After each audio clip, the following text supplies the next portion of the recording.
It should have been unstoppable, the most dominant striker in the world, joining the most perfect system in football.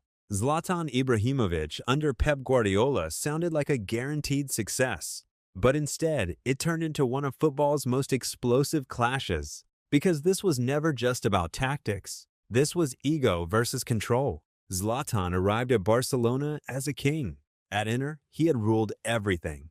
The game bent around him. Teammates adapted to him. Managers trusted him. Then he walked into a dressing room built around something else entirely. A system. Guardiola didn't want a star who dominated the game. He wanted a player who fit into it. And at the center of that system was Messi. At first, it worked.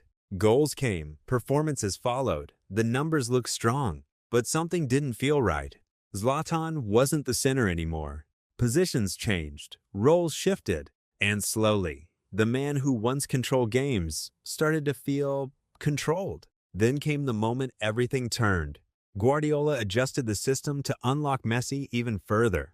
Zlatan was pushed out of his natural role. From the inside, it didn't feel like strategy.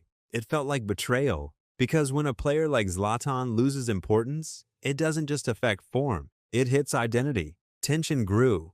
Conversations became colder. Respect started to disappear. Zlatan wanted answers. Guardiola stayed distant.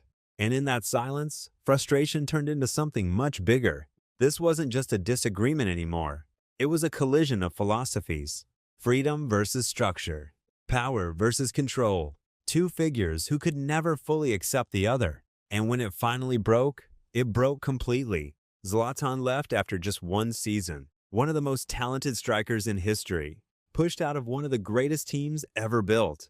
Not because he failed, but because he didn't fit. Years later, the story still sparks debate. Was it Guardiola's system that couldn't adapt? Or Zlatan's ego that refused to bend? Because sometimes, success isn't about talent. It's about alignment. And when two forces refuse to change, even greatness can't survive.